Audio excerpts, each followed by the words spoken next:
네, 지금 이제 법성계 강의를 이제 계속하는 중에 지난 시간에 이제 그 사사무예법계가 나오는 부분에서 이사명연, 무분별, 시불, 보현, 대인경 이제 하는 부분까지 했었습니다. 근데 이제 아마도 이 화엄 사상이나 이런 것들을 공부하지 않았던 분들은 그 사사무예법계 하면 뭔지 이제 좀 생소하셨었다, 좀 어려웠다는 이야기들이 좀 있으셨던 것 같아서 그 사법계에 대해서 조금 더 이제 부연 설명을 좀 드리겠습니다. 그리고 이 사사무예법계라는 것이 이걸 이제 법계연기라고도 해서 이 대승불교에서 최고봉에 있는 경전이 뭐냐 하면은 이제 화엄경을 얘기하고요. 화엄경의 핵심 사상이 뭐냐 하면 이제 사사무예법계를 얘기를 합니다. 그래서 이 사사무예법계를 설명하기 위해서 수많은 이제 중국의 화엄종의 스님들이 다양한 이제 사사무예법계를 설명하는 다양한 어떤 교리 가르침들을 풀고 있단 말이죠. 예를 들면 육상원흉이라든가 뭐 시편문, 시편연기 이래서 화엄 사사무예법계의 사상을 설하는 그것이 핵심이니까 이것을 어떻게 설명을 할까 해서 수없이 많은 가르침들이 나온 겁니다. 그래서 이 사사무예법계는 화엄경의 핵심이라는 것은 그야말로 모든 불교의 핵심이고 대승불교의 핵심의 사상인 것이죠. 이걸 이제 제가 그 핵심으로 말씀드려서 이 현실, 두두만물 나타나 있는 현실 이 자체를 그대로 진리의 성품이 드러나는 것으로 보는 것을 이제 사사무예법계라고 한다 했어요.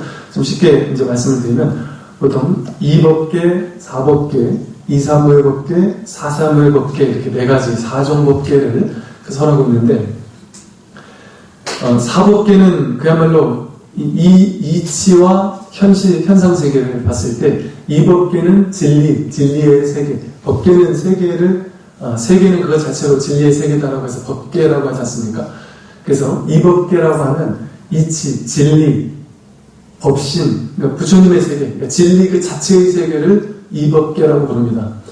그리고 우리가 실제 현실 세계에서 살아가고 있는 현상세계, 이 현상세계에서 수없이 많은 일을 하고 다 나뉘고 이 사람들마다 다 이렇게 나뉘어져 있고 온갖 분별의 세계, 이런 세계를 이제 사법계라고 부르는 거죠.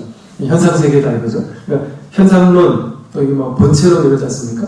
본체론을 이법계라고 한다면 이 현상론을 이제 사법계라고 하는 것이죠. 근데 이 사무예법계라는 것은 이 눈앞에 드러난 이 현실 세계, 이 사법계인 이 현실 세계가 이치의 세계, 본질의 세계, 그 이법계와 서로 무해해서 서로 다르지 않다. 네, 서로 다르지 않다라고 해서 이법계와 사법계가 서로 무해하다. 즉 다시 말해서 우리가 생각하기에는 이렇게 우리 현실 세계가 있고 저기 따로 부처님의 세계가 있어서 진리의 세계가 있어서 우리는 중생이고 생사윤회하는 중생이고 저 부처님은 윤회를 끝내신 분이다. 그래서 부처가 이미 되신 분이다. 즉 부처 자리에 가 계신 분이고 우리는 아직 못 간 사람이다. 그래서 이제 방편으로 어떻게 설명하냐면 방편으로 우리는 이 세계에 있고 저 깨달음의 언덕을 고해바다를 건너서 파라미타 하는 것, 저 깨달음의 언덕으로 도착하는 것이 불교의 목적이다. 우리는 방편으로 그렇게 배웠단 말이죠. 그런데 이 사무예법계에서는 이와 사의 세계가 서로 무해해서 서로 다르지 않다라는 얘기입니다. 이 현실 세계와 이치의 세계가 서로 둘로 나뉘어져 있는 것이 아니다.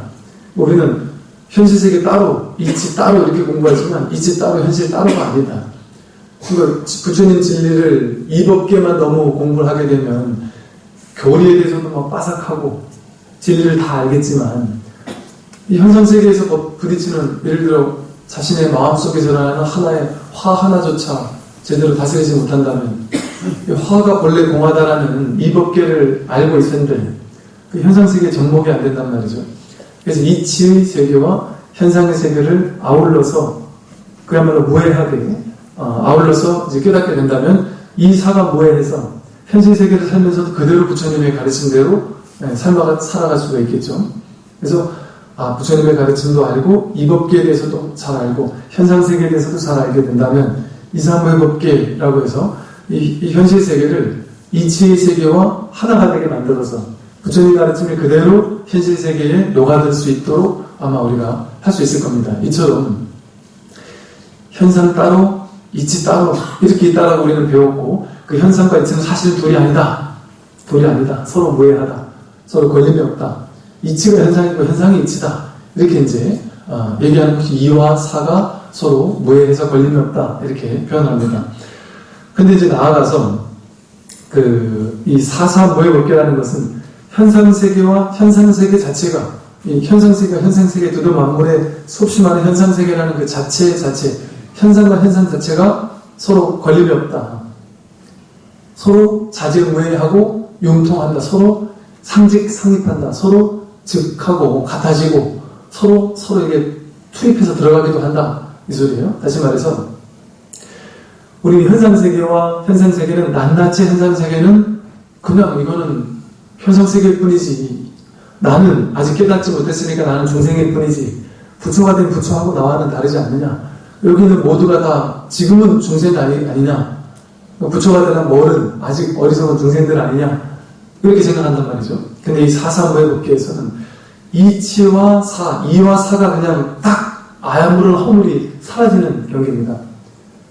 여기서 사사라고 이렇게 표현을 했지만 우리 눈에 보는 거는 이치는 따로 있어서 안 보이고 사는 눈에 보인다 이렇게 생각하지 않습니까? 이렇게 둘로 나눠놓는단 말이에요. 그런데 사사무의 법계에서는 저 뒤에 숨어있는 이치라는 세계가 별따로 존재하는 것이 아니고 100% 지금 이 현실 세계로서 진리는 그대로 드러나 있다. 하나도 숨겨진 것이 없다. 지금 말해서 산은 산이요 물은 물이다 이 소리입니다. 이 사법계를 봐도 산은 산이고 물은 물이거든요. 그런데 나중에 다시 되돌아와서 사사무의 법계로 다시 돌아가면 사와 사가 서로 무해하다. 다시 말해서 현상세계의 하나하나가 이치의 세계와 전혀 나뉠 바가 없이 이것 자체가 진리다 이 소리입니다. 이 현상세계에 드러나는 이 몸뚱아리 다 서로 이렇게 분별되어 있는 것 같으니 다 쪼갈쪼갈이 나눠져 있는 것 같은 이런 온갖 분별망상의 세계, 이 중생의 세계, 이 세계가 그대로 부처의 세계다. 그대로 진리의 세계이기 때문에 현상과 진리를 따로 나누는 게 하나 없다는 겁니다. 그 지금 이 자체에 드러난 모든 것이 그대로 진리다. 그래서 이 사사무의 법계에서는 온 우주가 완전히 서로 나뉘는 것이라는 것은 하나도 없는 세계입니다. 법성 원흉 무이상 제법 부동 본래적 그랬듯이 법의 성품, 진리의 성품은 원흉해가지고 둘로 나누는 차별된 상이라는 것은 아무것도 없다. 하여간 우리가 둘로 나눠놓으면 이것은 생각의 세계입니다. 생각이 만들어낸 한상의 세계입니다. 우리는 끊임없이 머리를 굴려서 이 둘로 나눠놓음으로써 생사와 열반, 중생과 부처, 너와 나, 잘난 사람, 못난 사람 이렇게 끊임없이 나뉘지만 이 사사무의 법계에서는 그렇게 잘난 사람, 못난 사람, 남자, 여자, 스님, 신자 이런 모든 둘로 나누는 분별심, 중생과 부처 하는 이런 둘로 나누는 모든 분별심이 하나 붙을 자리가 없는 그런 세계를 얘기합니다. 제가 지금 말씀드린 것처럼 그래서 이 사사무의 법계는 생각과 개념과 판단으로 접근할 수 있는 세계가 아니다. 그러니까 이제 여기서부터는 꽉 막힐 수밖에 없는 거예요. 이 사무의 법계는 이치를 설명하고 현상세계를 설명하면서 현상세계를 잘 살려면 이러이러한 이치대로 살면 된다. 집착 없이 살아라. 이런 다양한 법문을 해줄 수가 있는 겁니다.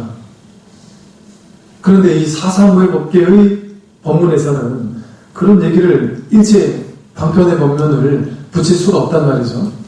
그러니까 사사무의 법계에서는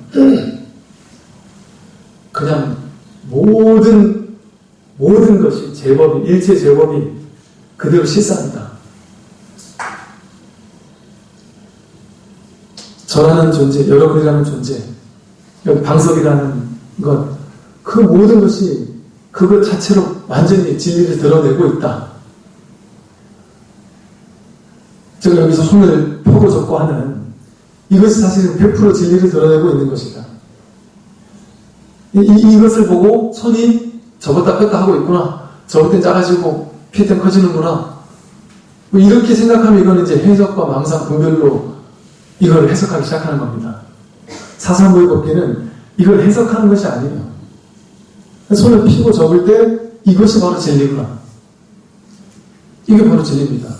진리가 무엇입니까? 했을 때 어떤 스님은 손가락 하나를 딱 들었단 말이죠. 도가 무엇입니까? 어떤 스님은 오문을 딱 폈다 했단 말이죠. 어떤 분은 죽비를 한번 딱 치고, 어떤 분은 뜰 앞에 잣나무다, 똥막대기다 이렇게 했단 말이죠. 이게 사사모의 법계에서는 생각이 오도 가도 못하게 만들어야 되는 겁니다. 생각으로 지금까지 여러분들이 여러분의 삶을 건설해 왔어요. 만들어 왔습니다. 나는 이 세상을 살아가고 있다. 세상이 따로 있고 내가 따로 있어서 내가 세상 속에 살고 있다. 이렇게 우리는 지금까지 생각해 왔지만 이 사사모의 법계는 세상이 따로 있는 게 아니고 내가 따로 있는 게 아닙니다. 이걸 아공, 법공이라고 그래요. 나라는 게 따로 있는 게 아니고 세상이 따로 있는 게 아니기 때문에 그 어떤 차별 분별이 있지 않다. 그래서 이 드러난 현상 자체가 그대로 진리다. 근데 이제 여러분들은 지금 이제 이 사사모의 법계를 딱 들으면 이해가 되면 안 되는 겁니다. 하여간 이사모의 법계까지는 이해가 돼도 사사모의 법계가 이해된다. 이 사람은 전혀 사사모의 법계 이해하지 못하고 있는 겁니다. 그러니까 여러분들이 지금 도대체 지난주 그 얘기를 하시대요. 어떤 분이 오늘 법문은 너무 어려운데요. 그러더라고요. 어려워야 됩니다. 그러니까 지금 제가 언론 얘기를 하고 있는 거예요. 이게 쉬우면은 이걸 알겠다 하는 사람은 전혀 지금 감을 못 잡고 있는 겁니다. 어려운 정도가 아니라 어려울 것도 쉬울 것도 없이 그냥 꽉 막혀야 되는 겁니다. 이 분별의 세계로 생각과 개념으로 이해하던 세계가 딱 멈춰야 된단 말이죠. 여러분들이 지금까지 공부해왔던 거는 이사모의 법계의 차원이란 말이죠. 집착을 놓아라. 어떻게 해서 앉아가지고 호흡이 들어가고 나가는 걸 보면 진리를 깨달을 수 있다. 이렇게 얘기한단 말이죠. 명부를 하고 절하고 이렇게 하면 조금 더 마음이 고요해질 수가 있고 이렇게 이제 설명을 했단 말이죠. 이사모의 법계에서는. 사사모의 법계는 그런 얘기를 하지 않습니다. 사사모의 법계는 선이라는 게 사사모의 법계를 딱 드러내는 거거든요. 사사모의 법계는 그렇게 생각과 개념을 가지고 이해할 수 있도록 이끌지 않습니다. 그냥 바로 진리를 드러낸다. 직지, 인심. 그 마음을 딱 드러내 보이는 겁니다. 마음이라고 하는 게 진리 그 자체를 얘기하는 겁니다. 그래서 이 소리를 딱 듣고 이게 진리다. 이 소리를 딱 듣고 우리는 그냥 꽉 막혀야 되는 겁니다. 아니면 확 통해가지고 완전히 알던가 부처가 딱 돼버리든가 성품을 딱 봐버리든가 아니면 꽉 막혀야 되는 겁니다. 여기 꽉 막히지 않으면은 완전 공부 잘못하고 있는 거죠. 진리가 무엇입니까? 이겁니다. 이 소리를 딱 듣고 이 자리에서 완전히 통해가지고 그냥 확연히 그야말로 과거, 현재, 미래가 없고 너와 내가 없고 둘로 나뉘던 모든 분별이 딱 멎으면서 우주 전체가 내가 돼버리는 그런 체험이 딱 오지 않으면 그냥 우리는 막히는 겁니다. 막히는 거 아니면 통하는 거죠. 그럼 우리 막히지 않을 수가 없겠죠. 이 사사모의 법계라는 것을 넘어서려면, 통하려면 이제는 생각으로 할 수 있는 일은 아무것도 없습니다. 그래서 이 최상승 법문에서는 뭐라고 하냐면 수행이라는 건 필요 없다. 바꿀 것은 없다. 이대로 완성되어 있는데 사사모의 법계인데 현상이 그대로 진리이고 좀 이대로가 진리인데 뭘 바꿀 것이 있느냐. 이사모의 법계에서는 망상만 걷어내면 진리가 돼 이렇게 얘기했다면 사사모의 법계는 망상 그 자체가 진리다. 망상이 일어나는 것 그 자체가 진리다. 그러니까 꽉 막힐 수밖에 없는 거죠. 꽉 막히니까 궁금하니까 알고 싶은데 모르겠고 이것만 꽉 막힌 채로 이게 그냥 알고자 하는 마음이 계속 있을 때 이것은 이제 의정, 의단, 의심이라고 하죠. 그래서 의정이 딱 뚫리는 순간에 그냥 그 사사모의 법계라는 말이 뭔지 이 진리가 뭔지를 바로 그 자리에서 탁 통할 수 있게 된다. 이렇게 이제 설명하죠. 그러다 보니까 사사무의 법계는 우리가 이해로 접근할 수 있는 부분이 아니다. 그래서 이 사사무의 법계, 화엄의 사사무의 법계 때문에 불교에서는 우리가 많이 듣는 소리가 그겁니다. 나도 부처고 너도 부처고 세상은 언제나 완전하다. 언제나 완성되어 있다. 어디로 갈 곳이 없다. 누구나 다 부처 아닌 존재가 없다. 이렇게 이제 설명하는 게 이 화엄의 사사무의 법계입니다. 이처럼 이 세상은 열애라는 성품이 화엄의 열애라는 성품, 그러니까 진리라는 성품, 법성, 원흉, 무이상할 때의 법성, 법의 성품이 그대로 드러나 있는 게 이 현상세계입니다. 여러분도 중생으로 내가 아니라 진리가 드러나 있는 게 나고, 진리가 드러나 있는 게 죽비고, 진리가 드러나 있는 게 이 소리고, 모든 것이 법성이 드러나 있는 것 아님이 없다. 그래서 이것을 화엄의 대표적인 사상, 또 하나 뭐라고 얘기하냐면 화엄의 성기사상이랍니다. 법계 연기의 사상을 보통은 연기법 이러잖아요. 인연 따라 연에서 모든 것은 일어났다, 만들어졌다 이럽니다. 근데 화엄에서는 이 법계 연기라고 하고 법계 연기를 성기사상이라고 부릅니다. 성기라는 건 뭐냐면 인연 따라 연해져 일어난 건 맞는데 그 인연 따라 연해져 있는 모든 것들은 두두만물 모든 것이 성품이다. 참성품이라는 겁니다. 참성품이 모여서 일어났으니까 성품이 일어난 거다. 진리의 참성품, 법성이 일어난 것밖에 없다. 이 세상에 드러나 있는 모든 것은 진리의 법성이 일어난 것이다. 그래서 화엄, 성기, 사상 이럽니다. 이게 이제 모두가 다 부처라는 사사무의 법계를 설명하는 또 다른 방식이 이제 성기 사상이고요. 이것을 이제 육상 원흉이라고 해서 보통 사사무의 법계라는 법계 연기를 드러낼 때 육상 원흉 혹은 시편 연기 두 가지를 가지고 얘기를 하는데요.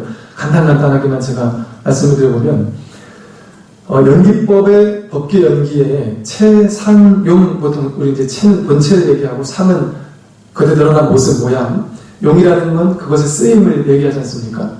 체상용이라고 봤을 때 법계 연기의 체를 설명하는 게 이제 육상 원흉 중에 6가지 상으로 나누는데 그 상이 다 원흉하다, 원흉자재하다 이러는데 총상과 별상 이렇게 얘기합니다.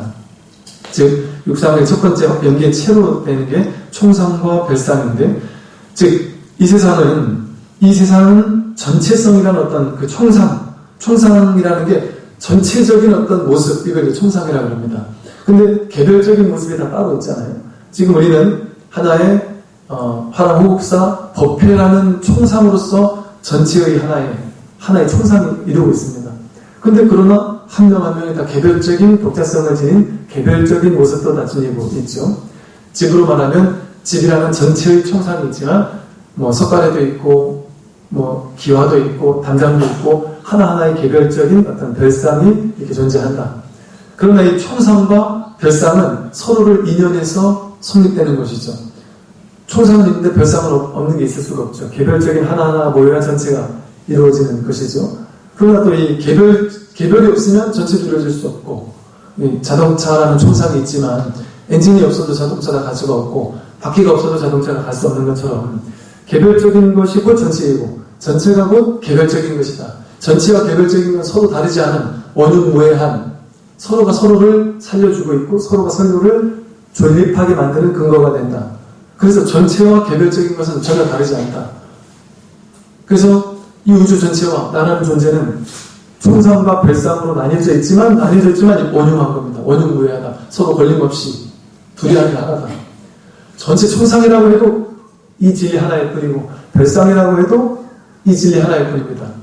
사사무의 법계라는 이 진리라는 것은 진리라고 말할 수도 표현될 수도 없지만 굳이 표현하자면 진리라고도 표현하고 법이라고도 표현하고 마음이라고도 표현하고 불성이라고도 하고 이렇게 뭐라고도 말로는 표현할 수 있겠지만 그것은 본래 무일물이라고 해서 딱 잡을 수 있는 뭔가가 아니다.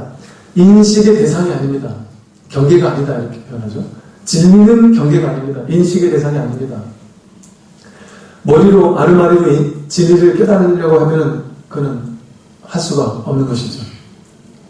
그래서 그러나 이 진리 속에서 총상도 나오고 별상도 나왔습니다. 여러분도 나오고 저도 나오고 생각도 나오고 망상도 나오고 부처도 나오고 중생도 나오고 마음도 나왔다. 그래서 화엄경에서는 부처와 중생과 마음, 이 세 가지는 서로 다르지 않은 하나다. 진리에서는 그 어떤 것도 서로 나뉘는 게 없이 오직 이 진리 하나. 그걸 선사 스님들은 진리 이래도 사람들이 진리라는 상을 가지고, 법 이래도 법이라는 상을 가지고, 마음 이래도 마음이라는 상을 가지니까 그냥 이거다 이렇게 표현했단 말이죠. 이거다.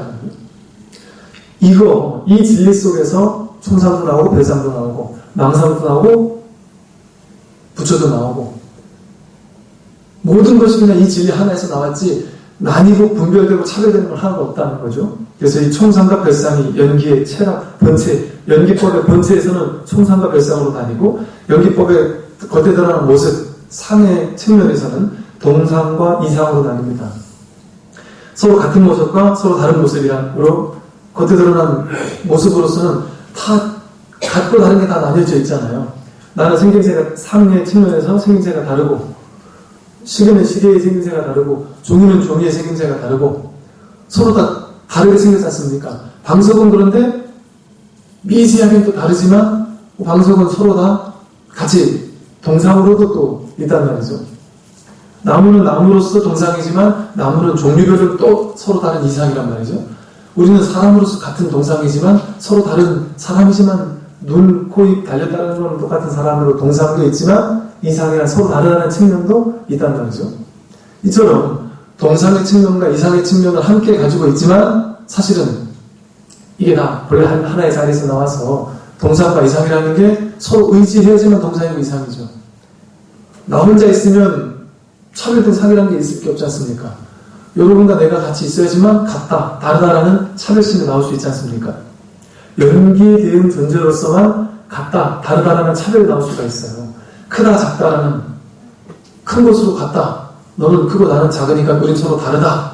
이것은 서로 인연관계 속에서, 연기관계 속에서만 동상과 이상이라는 차별이 생길 수가 있습니다. 그러니까 연기의 상의 측면이라고 하는 거예요. 서로 같거나 다르다는 건 사실은 진짜 같거나 진짜 다른 게 아니라 인연 따라 잠시 같거나 인연 따라 잠시 다른 모습을 취할 뿐, 그 본질에서는 그냥 이 사삼벌법계라는 이 진리 하나가 서로 다르게도 드러나고 같게도 드러날 뿐이지 같고 다르다는 게 본질은 본래 없다는 겁니다. 또 연기의 쓰임의 측면, 용의 측면에서는 성상과 괴상이라고 나뉩니다. 성상은 이루어진 하나로 합체된 모양이고 괴상은 무너진 모양을 얘기하죠. 뭐가 모이거나 무너지거나 이 집이 딱 모인 것은 성상이고 이게 또 흩어져가지고 기둥은 기둥대로 가서 딴 데 가서 쓰고 이런다면 그것은 괴상이 되겠죠. 우리는 성상의 모습으로도 혹은 괴상의 모습으로도 언제나 드러나는데 이 이루어진 하나의 모습과 이것이 무너진 모습, 이것은 이루어진 게 있으니까 무너지는 게 있고 무너지는 게 있으니까 이루어지는 게 있는 것이죠. 내가 나를 좀 희생시켰을 때 전체가 드러나지 않습니까? 우리가 이 화랑호 국사가 이렇게 법회를 하고 예를 들어 법회를 1시간을 할까 2시간을 할까 30분을 하고 마칠까 사람에 따라 다 생각이 다르겠죠.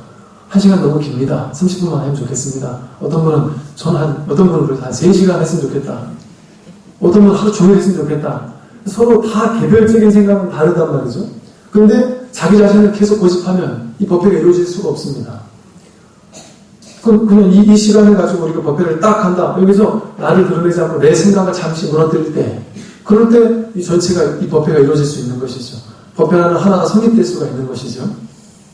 그처럼 나를 잠깐 무너뜨려야 전체가 성립될 수가 있고 내가 좀 희생돼야 나의 성품, 나의 본성을 조금 무너뜨렸을 때 전체가 성립될 수가 있는 것이죠. 그래서 이 성상과 괴상이라는 것, 만들어주고 무너지는 것, 이런 것도 서로 따로 나뉘는 모습인 것 같지만 사실은 그것은 서로 인연관계로서 인연 맺어진 것이지 그것이 서로 따로 떨어진 것이 아니고 모여서 성립됐을 때도 그냥 이것이고 흩어졌을 때도 그냥 이것이지 이 진리일 뿐이지 그 서로 다른 모습 다른 상이 아니다. 이렇게 해서 6개의 상, 총상, 별상, 동상, 이상, 성상, 괴상이라는 그 육상, 원흉이라는 이 관심으로써 이제 법계 연기를 이제 표현하기도 하고요. 또 이 시편문 혹은 시편 연기 혹은 뭐 시편연기 무의 본문 이래서 이 사사 무의 법계를 이제 표현하고 있는데요. 뭐 고시편과 이 신시편이라는 것이 또 있어서 약간씩 다르긴 한데 이제 신시편을 살펴보면 이 법계 연기의 모습이 이렇다는 겁니다. 지금 이 세상의 모습이 이렇다는 거예요. 동시 구족 상응문 이래서 동시에 구족해서 상응한다. 즉 낱낱의 모든 현상세계는 다 따로따로 떨어져 있는 거지만 동시에 같은 시간대에 동시에 서로 상응하면서 구족되어 존재한다. 즉 다시 말해서 시간적으로 모든 사물은 일체 다 서로 연기관계에 있다. 그래서 동시에 지금 이 순간대에 삼라만상이 전부 다 서로 자기의 자리를 다 유지하고 있으면서도 그게 서로 흩어지지 않고 동시에 성립되어 있습니다. 너는 너대로, 나는 나대로, 잘난 사람은 잘난 대로, 못난 사람은 못난 대로 같은 시간대에 동시에 모든 것이 서로 구족되어 있다. 그래서 이 삼라만상이 연기적으로 다 하나에 구족되어서 어떤 하나의 물질 하나를 들어올리더라도 그 속에 모든 우주의 모든 것이 그 속에 같이 성립되고 구족되어 있다. 그러니까 이런 표현을 쓰죠. 티끌 하나 속에 삼라만상이 다 들어있다. 과거, 현재, 미래를 우리는 다 따로 이렇게 개별적으로 떨어져 있다고 생각하지만 지금 이 순간이라는 지금 여기 속에 사실 과거도 없고 미래도 없는 거죠. 지금 이 순간이라는 지금 이 자리 속에 과거, 현재, 미래라는 것이 나뉜 것 같지만 나뉘지 않게 사실 이 자리에 다 구속되어 있는 겁니다. 근데 우리는 따로따로 떨어뜨려 생각하고 있지만 어떤 목사님이 인터스텔라 영화를 요즘에 뜨는 영화라고 한번 보라고 해서 뭐 과학도 들어주고 뭐 어쩌고저쩌고 하시길래 그런가 싶어서 제가 이렇게 보고 왔습니다. 봤더니 인터스텔라에 보니까 그렇대요. 딸과 아버지가 딸의 방에서 어떤 딸이 이제 유령이라고 얘기를 하죠. 근데 사실 그게 유령인 줄 알았는데 나중에 알고 봤더니 그 유령이 아니라 5차원 세계에 있었던 또 다른 아버지가 이렇게 했던 모습이었었고, 아버지가 딸에게 어떤 메시지를 보내주기 위해서 뭔가 이렇게 모습으로 바꿔가지고 이렇게 어떤 메시지를 보내는, 이 5차원의 세계에 있는 또 다른 차원, 또 다른 시간에 있는 아버지가 지금의 나에게 보내는 어떤 메시지, 뭐 이런 것들을 보내고 있는 이런 모습이었습니다. 그러다 보니까 여기서 보더라도 우리는 여기 나중에 보면 이런 얘기가 나와요. 그 중간에 막 외국 우주로 여행을 떠나고 그럴 때 보면 어떤 외계인과 이렇게 만난 것 같다, 이렇게 여자 주인공 얘기도 하고, 나중에 어떤 그들이 우리를 어떤 돕고 있는 것 같다 하면서 그 외계인의 존재 같은 것들을 이렇게 상정해서 한참 얘기를 합니다. 나중에 이제 뭐라고 얘기를 하냐면 우리가 우리에게 도움을 주었던 그 외계인이라고 생각했던 그 존재가 사실은 다른 차원에 있는, 5차원에 있는, 그 이상의 차원에 있는 또 다른 내가, 또 다른 우리였다, 또 다른 나였다, 이렇게 설명을 부리 나와요. 이 말은 뭐냐면 지금 나라는 존재가 이렇게 있지 않습니까? 그런데 우리 절에 가면은 화엄 성중이라는 거 이렇게 있지 않습니까? 그래서 수많은 화엄 성중들이, 신중님들이 우리를 돕고 있다, 그렇게 이제 표현을 해요. 근데 신중님들은 그야말로 시공을 초월해 있는, 또 우리가 개념으로 이해할 수 없는 이런 어떤 존재일 수 있다. 신중이라는 존재는 우리나라 신중이라고 하고 서양에서는 뭐 수호천사라고도 하는데, 또 유교에서는 무슨 뭔가 사자라고도 하고 저승사자라고도 하고 그러는데, 그런 어떤 존재를 특정 어떤 모습으로 우리는 설명할 수는 없습니다. 이 인터스텔라에 나오는 대로 생각을 해본다면 이런 가능성도 있을 수 있는 거예요. 지금의 내가 뭔가 힘들고 어려운 일에 처해서, 여러분도 그런 일 있지 않습니까? 뭔가 최악의 상황이었는데 나도 모르게 문득 어떤 도움을 받았다. 뭔지 모르는 어떤, 알 수 없는 어떤 힘의 도움을 받았다. 그 존재인지 유령인지는 모르지만 어떤 도움을 받았습니다. 그런데 나중에 모든 것이 알려지고 난 다음에, 쉽게 말해 부처가 된 다음에 나중에 되돌아보면 그때 그 나에게 도움을 줬던 게 이 딸이 유령이라고 했던 것처럼 사실은 그 딸을 돕고 지구를 돕기 위해서 아버지가 보낸 것처럼 사실은 내가 나 자신의 도움을 받고 있을 수도 있습니다. 나의 미래 혹은 나의 더 높은 차원의 상위 차원의 자아가 나에게 보내는 어떤 메시지, 나를 돕고 있는 어떤 힘을, 지혜를 지금 받고 있는 걸 수도 있단 말이죠. 다양한 차원에 있는 이 무궁무진한 중중무진의 무한히 중첩되는 이 무한한 우주를 우리는 다 알 수 없습니다. 저는 그 인터스텔라를 보면서 사람들이 이렇게 눈물겹게 우주로 나아가서 무슨 웜홀을 뛰어들어가서 블랙홀로 가서 다시 5차원으로 갔다가 다시 인간으로 돌아오고 막 이런 온갖 과학이 발전하면서 이렇게 조금씩 진실에 접근해가고 있겠구나. 그런데 뭐하러 힘들게 저렇게 우주선 만들어가면서 저렇게 미래까지 갔다가 과거까지 갔다가 해가면서 온갖 상상력을 동원해가면서 저렇게 힘들어서 이 진리의 진실에 접근하느냐. 그렇게 진실에 접근하는 방법도 있는 것이죠. 근데 우리는 뭐 그럴 재능도 없지만 그렇게 할 필요가 없단 말입니다. 필요가. 이 자리에서 이게 진리다 라고 했을 때 저게 왜 진리인가?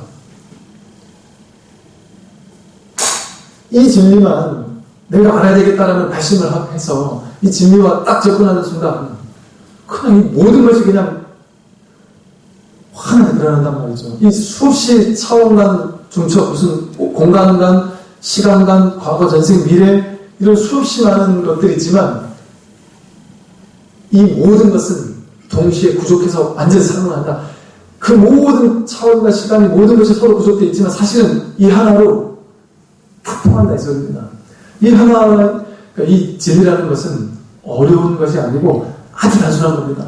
그냥 이 하나밖에 없는 겁니다. 이 진리 하나만 딱 통해버리면 모든 차원, 모든 수준, 모든 근기, 과거, 현재, 미래 그 모든 것이 사라져버리는 겁니다. 이 진리 하나를 딱 이 자리에서 우주선 타고 어디까지 갈 필요가 없단 말이죠. 블랙홀을 탐험하기 위해서 그 안으로 뛰어들 필요가 없단 말입니다. 이 자리에서 이 마음 하나 깨달으면 우주 전체가 동시에 구족해가지고 서로 상응하기 때문에 동시에 구족해서 서로 상응하고 있으니까 여기서 이 마음만 깨달으면 우주 전체를 깨닫는 것과 다르지 않습니다. 그 다음은 두 번째로 광역 자재 무의 문이라는 걸 읽고 있는데요. 공간적으로 넓고 광협, 넓은 것과 협소한 것, 작은 것은 서로 자제해서 걸림이 없다. 넓다, 좁다, 이 넓은 게 따로 있고 좁은 게 따로 있는 것 같지만 넓은 게 따로 있고 좁은 게 따로 있지 않습니다.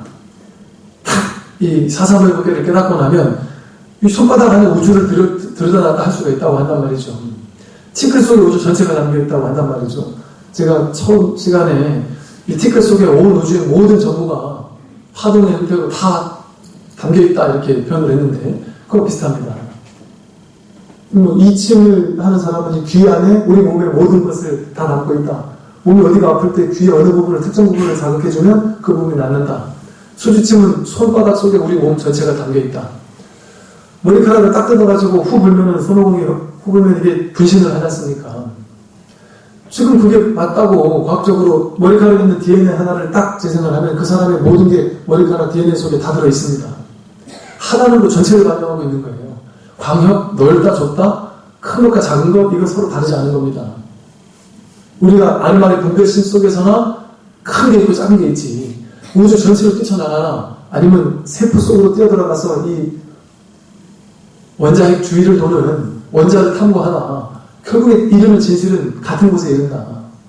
우주 끝까지 나가는 원자 속으로 뛰어들든 넓고 좁은 것이 서로 다른 것이 아니다.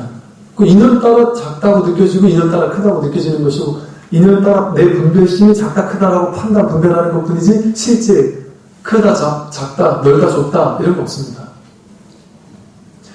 제가 가운데 안구에 있을 때는요,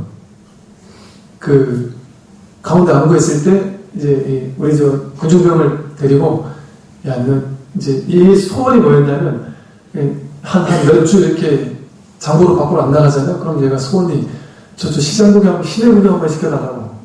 너무 안에만 있으니까 답답하다고 시내 구경 한번 시켜달라고. 그래? 가자. 그래가지고 양구 시내 갑니다. 양구 시내에서 뭐 이것도 사고 저것도 사고 롯데리아 가서 햄버거도 하나 가지고 막 이럽니다. 그럼 얘가 또 이제 막 기분이 좋아져요.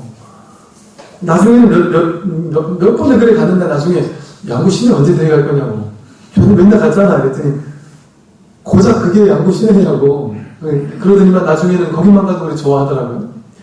근데 이제 제가 서울 주변에 살 때는 제가 한 번이요, 저 25사단 있을 때도 군중병들 데리고 서울 시내에 한번 가가지고 무슨 연등 축제 하는 것도 구경해주고 맛있는 것도 사주고 막 이랬었어요.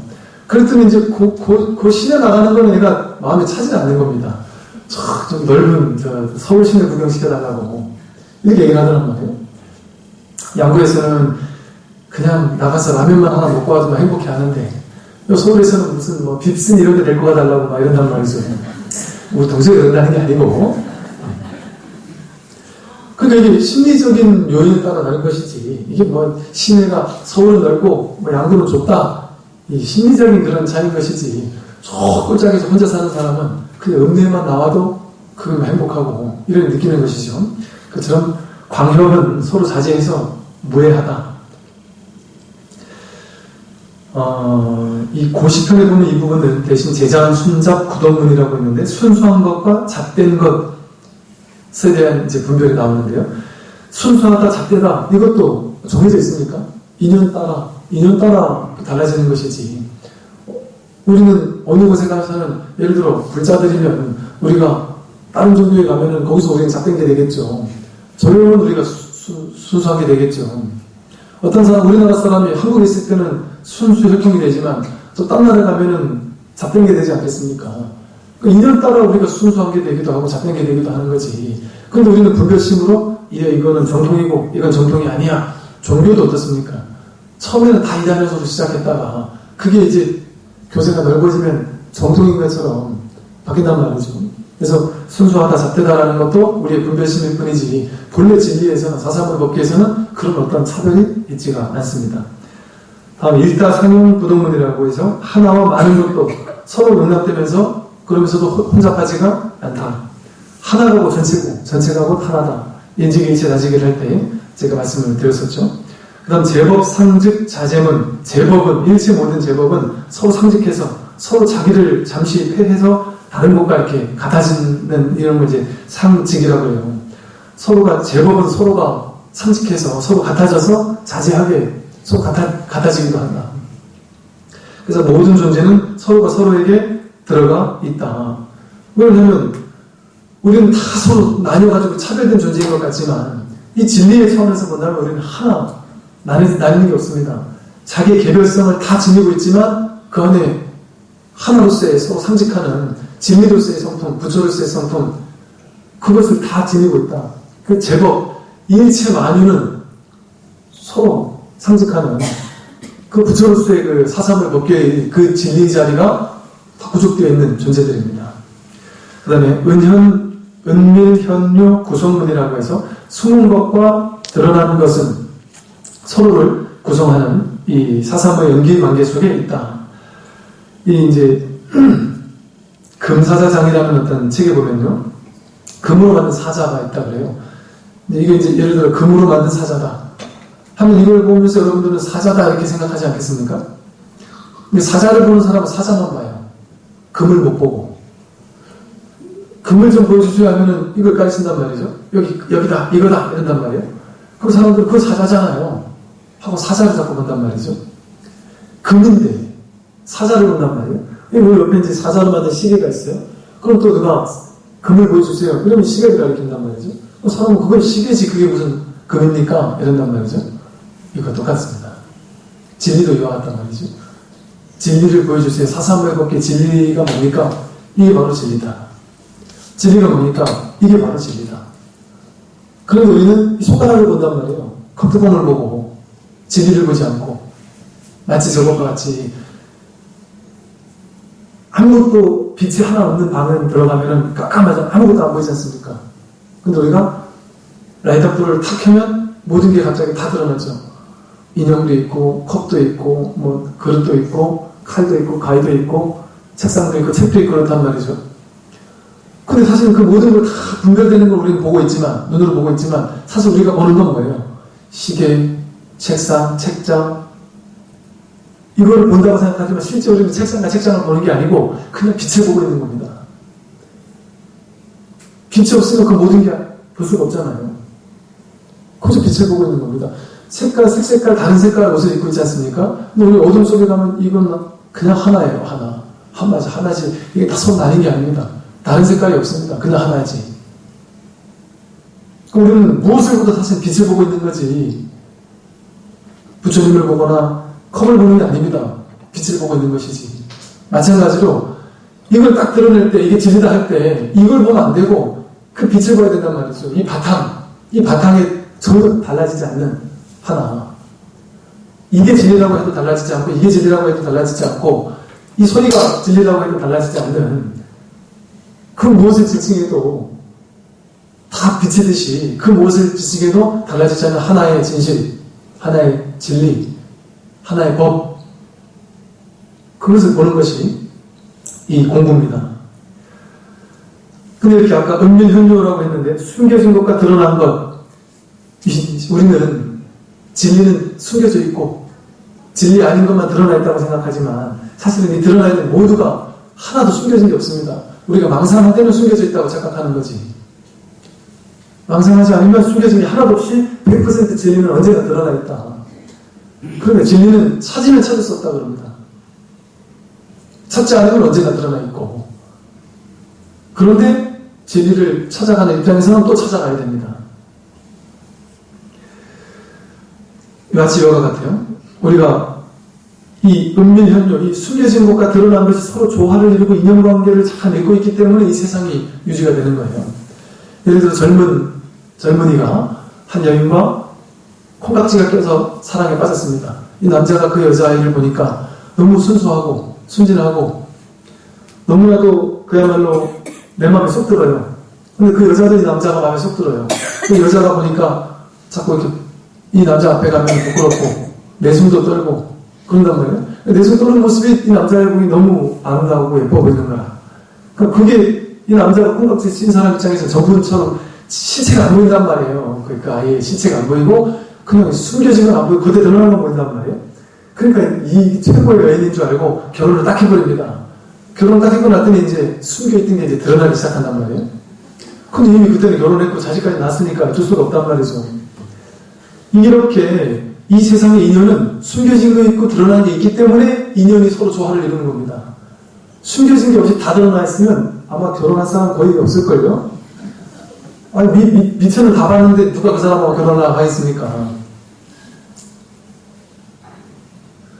이것처럼 숨겨진 것과 드러난 것이 적절히 인연 따라 잘 조화를 이룸으로써 이 세상은 이 법계, 이 사상의 법계는 이루어지고 있는 겁니다.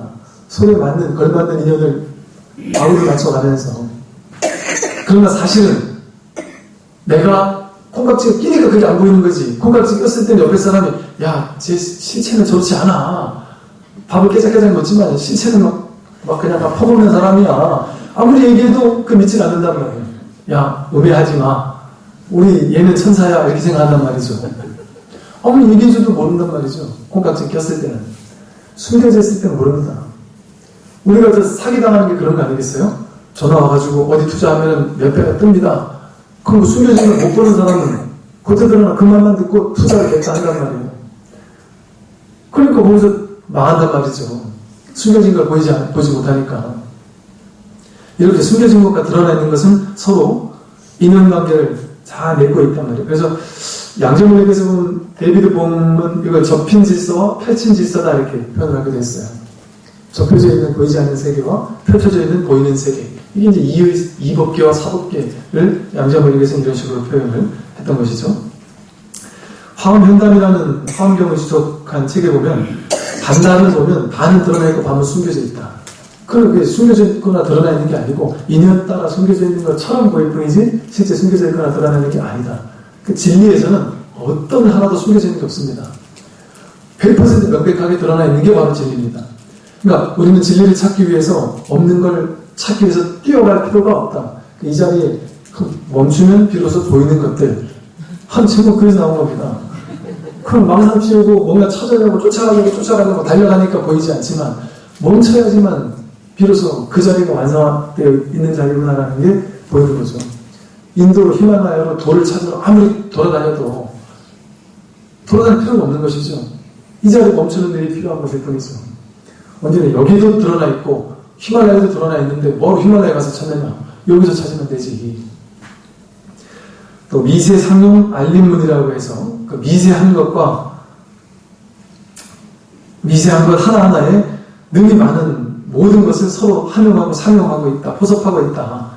그래서 그러나 하나와 많은 것이 서로 뒤섞이지 않고 서로 안정되게 서 있다. 알립되어 있다. 그래서 미세한 것 속에 전체 많은 것이 또 담겨 있고 인다라만 경계문이라고 해서 인다라만 그물고 말씀드린 것처럼 인다라만 그물고처럼 이 우주법계 전체는 이 현상세계 현상세계가 전부 다 중중무진으로 서로 연결되어 있다.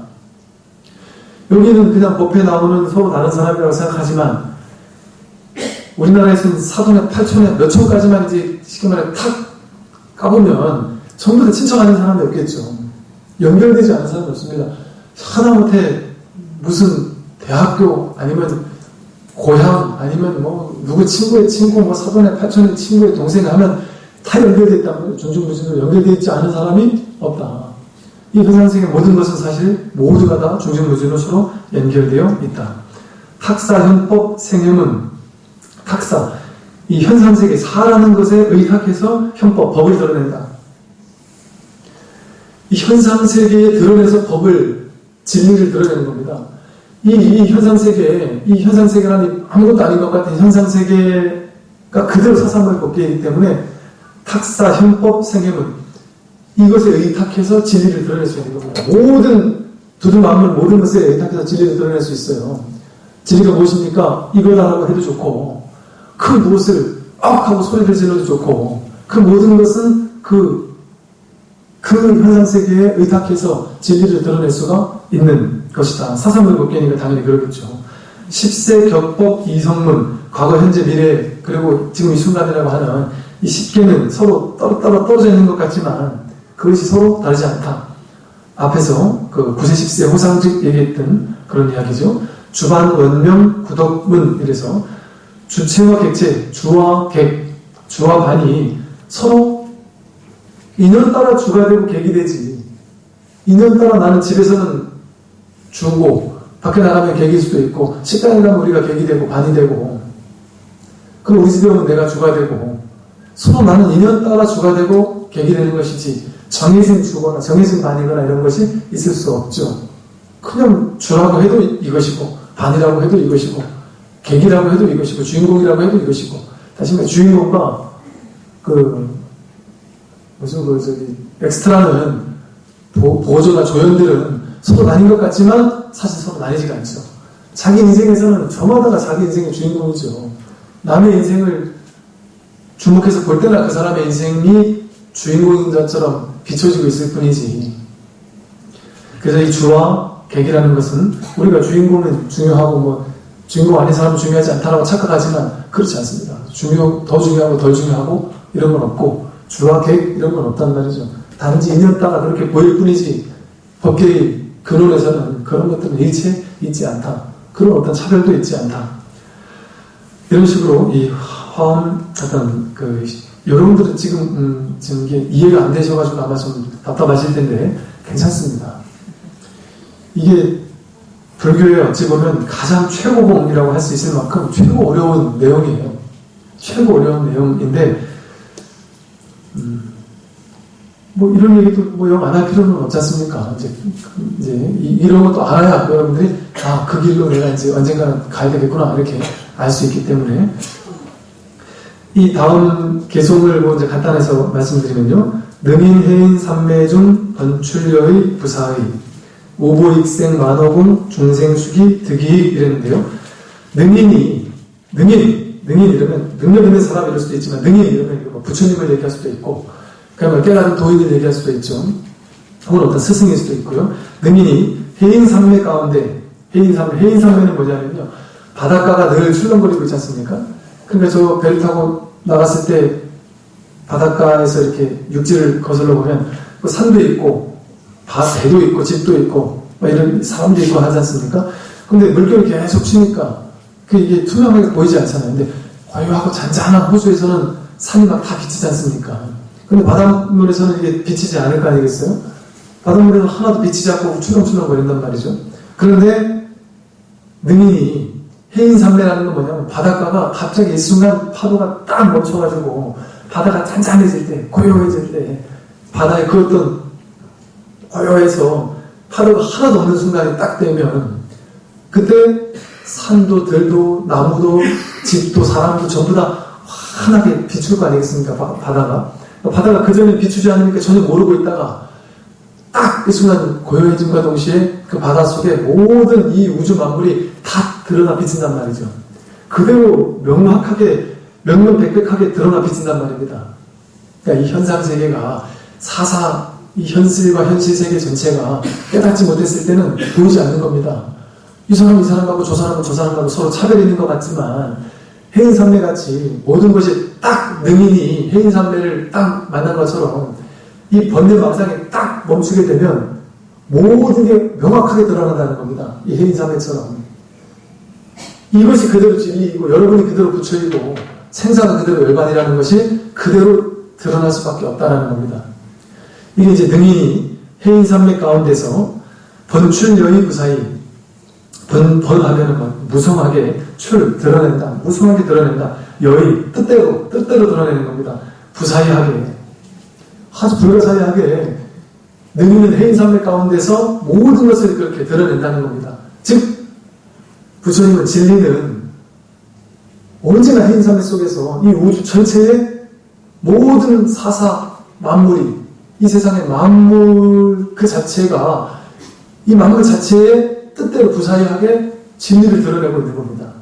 나에게 진리를 드러내고 있고 이 옷 하나에 진리를 드러내고 있고 종이 한 장의 진리를 드러내고 있고 이 우주 전체의 진리를 드러내고 있지 않은 것은 없다. 번출 이렇게 얘기했단 말이에요. 무수히 무성하게 언제 어디서나 진리를 드러내고 있다. 그러나 우보익생 만화공 이러한 진리의 보배의 비가 익생, 중생을 요익중생 이러죠. 중생을 요익되게 하기 위해서 이익되게 하기 위해서 허공 가운데 이 법비가 뿌려지고 있단 말이죠. 법비가 언제나 법비는 내리고 있습니다. 지금 이 순간도 법비를 맡고 있지 않습니까? 언제나 법비는 뿌려지고 있다.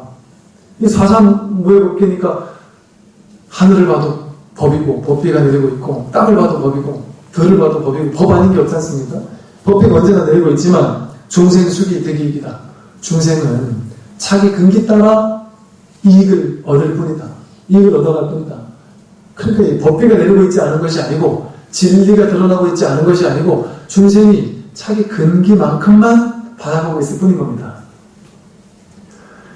이 자기가 능인이 돼버려서 해인산매를 딱 깨달아버리면 그냥 이 죽비 하나 속에도 죽비를 딱 들면 바로 이 자리가 그 자리고 이 자리가 바로 진리의 자리가 돼버리고 숨을 쉬는 그것이 진리가 되고 망상을 부리면 망상을 부리는 그것 자체도 진리에서 나오는 거니까 망상도 진리가 되고 그 모든 현상세계가 그대로 진리가 되는데 하나도 진리 아닌 것이 없는데 우리 근기가 아직 그게 되지 못하니까 그 속에서 진리를 발견하지 못하는 겁니다.